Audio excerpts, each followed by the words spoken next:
Have you ever felt faced with so much heartbreak and so much tragedy you just didn't think you could stand it? If that's you today, I just want to say I'm sorry. I care. God cares. I've been there too. And my hope and my purpose today, as we get into the book of Ruth, is to help you see some hope forging through for you. We're going to look at how we can respond as we go through difficulties, how we can respond as we face challenges and heartbreak, and when we just don't know what to do. My hope and my prayer is that you will leave after today having some sense of insight into maybe what God wants you to do and how He wants you to navigate a situation that you're in, and to, at the very least, give you hope if you're hurting.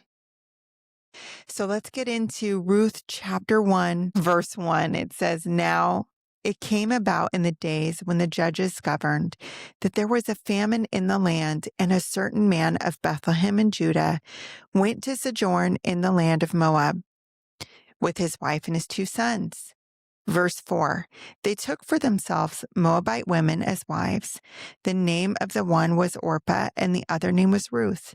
And they lived there about 10 years. Then both Mahlon and Chilion also died, and the woman was bereft of her 2 children and her husband." So we see Naomi, poor Naomi, moved over to this land that was very idolatrous and ungodly because there was a famine in Bethlehem. And while they were there, they faced even more difficulty and even more hardship than they even had in Bethlehem. So, what I want to dive into and just take notice of first thing is when we're facing hardship, we need to seek God and really ask for clarity. Maybe God is trying to teach us something. Maybe He's trying to get our attention. Maybe it's of no fault of our own whatsoever. But it's important to seek God and say, "Lord, what is going on here? How should I respond?" Well, we see that Naomi and her family responded by running from the people of God and going to an idolatrous, evil land. This land was known for human sacrifice. It was known for sensuality, for incest. And to them, it made sense to go there because, hey, I might make more money in that place. But was God leading them to that land? It doesn't really say, but we definitely see that as they're there, they face so much more difficulty than even in Bethlehem. So I would venture to say that no, God probably was not leading them to that land. That's probably something that they decided to do because it made sense to them in the natural. Because, hey, we have to eat. We need to have an easy way to provide for ourselves, and it's not happening here. But sometimes God uses famine in our life to get our attention. And we see this over and over again in scripture, that the people of God have a history of seeking God's face, crying out to Him, begging for His mercy, begging for His help. And then once God comes through, helps them, provides for them, delivers them out of their problems, then the people of God start forgetting about Him, neglecting Him, thinking they don't need Him anymore, and just pretty much doing their own thing. And the cycle repeats itself. And that is not any different to the people of God today. How much easier is it to be excited to go to church when we are desperate for God's help, when we are desperate for God's answers and provision and care and healing? You better believe if I'm having a day where I found out I need healing, I'm going to be at church asking for it. And we should be. But it's important that we don't forget Him when things are going good too, that we don't neglect Him and put Him on the back burner when He's answered all our prayers and the healing has come and the provision has been provided. So we see that that Naomi's family go to this land. They experience so much devastation there. And then we pick up in verse 8. And Naomi said to her 2 daughters-in-law, "Go, return each of you to her mother's house. May the Lord deal kindly with you as you have dealt with the dead and with me. May the Lord grant that you may find rest, each in the house of her husband." Then she kissed them, and they lifted up their voices and wept. And they said to her, "No, but we will surely return with you to your people." But Naomi said, "Return, my daughters. Why should you go with me? Have I yet sons in my womb, that they may be your husbands? Return, my daughters, go, for I am too old to have a husband. If I said I have hope, if I should even have a husband tonight and also bear sons, would you therefore wait until they were grown? Would you therefore refrain from marrying? No, my daughters, for it's harder for me than for you, for the hand of the Lord has gone forth against me." And they lifted up their voices and they wept again. And Orpah kissed her mother-in-law, and Ruth clung to her. Then she said, "Behold, your sister-in-law has gone back to her people and to her gods. Return after your sister-in-law." But Ruth said, "Do not urge me to leave you or turn back from you. For where you go, I will go. Where you stay, I will stay. Your people shall be my people, and your God my God. Where you die, I will die, and there I shall be buried. Thus may the Lord do to me, and even worse, if anything but death parts you and me." When she saw that she was determined to go with her, she said no more. This is a beautiful passage of Ruth's loyalty to Naomi. And I'm going to get into that a little bit more a little bit later. I want to look at now how each of these women responded to heartbreak and hardship. Because when we face a fork in the road or we face a heartbreak, we have 3 options. We can be like Orpah, and we can take the easy way out. We could be like Naomi, who becomes bitter, or we can be like Ruth, who surrenders to God's plan and his leading. Orpahs of the world, and the Bible doesn't condemn Orpah. I'm just thinking about how she chose her old ways.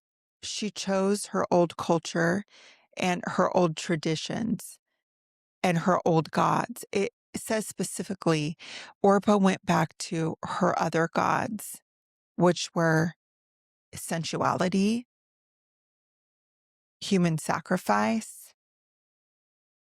Basically, I think of it as she chose what she knew and what was familiar, but it wasn't right and it wasn't good and it wasn't godly. When we face difficulty in life, we can be tempted to take the easy way out. Well, back in this day and age, women in this situation, they would oftentimes have to be prostitutes because if they didn't have a man to take care of them financially, they were not able to work or even own property. Their ability to make money was so limiting. And so there's a very good chance that, Orpah could be forced into prostitution based on the fact that she wasn't married anymore and had no way to take care of herself. So how do we respond to hardship? Is it with the easy way out? Is it with aborting that baby when we think we have no way to pay for it? Or we can justify in our own minds that it's not the right time for us and we're not supported and we don't know how we're going to have the resources to provide for it? Is it by buying that pair of shoes we can't afford, but we're going to pay, 3 times the amount in interest because we put it on a credit card that we can't pay off? I mean, those are 2 extremes, but the easy way out is always harder in the long run and costs you more in the long run than choosing what's right and good and noble. You pay for it more after it's done, even though it looks easy now. Whereas Naomi, when we look at how Naomi responds to this hardship, it's through bitterness. And I really cannot fault Naomi at all, because I've experienced heartbreak. I'm sure you have. I'm sure you've experienced things that were challenging. And sometimes it's difficult to pull ourselves out of that heartbreak. It can feel so heavy and so overwhelming. And before we know it, a bitter root can start to take form in us, or a root of resentment, feeling that nothing is ever going to get better, that our life is always going to be bad. Sometimes when we've only seen bad in the past, we start thinking that it's only going to be bad in our future. But we really need to fight against that bitter root from forming, because you never know how God can change your story. And oftentimes, when we really start seeking God and aligning with His will, we see He gives us beauty for ashes. He gives us a double portion for the trouble we've suffered. And even though He might allow us to go through difficulties, a new day is always coming, and He will redeem it. Even our bad choices, He will redeem. He will turn something good He will bring something good out of every situation. And when you hand it over to Him, He will always give us good. So now we're going to look at how Ruth responds to this tragedy. And Ruth responds with surrendering her life to God's plan. Right? She says, where you go, I'll go. Where you stay, I'll stay. Your people will be my people, and your God will be my God. And that vow she made, saying that only may death separate us, what that means in this old language is that if I don't fulfill my vow to you, may God punish me. So she's saying, if I don't do what God says here, I deserve punishment. And I'm choosing the God of Israel. I'm choosing you, Naomi, and I'm choosing to do what God has called me to. It would have been so much easier for Ruth to stay in Moab, where it was familiar, where she had family, instead of going into a land where she would face prejudice. She would face prejudice, because the Israelites didn't like the Moabites. They were looked down upon as being very ungodly people.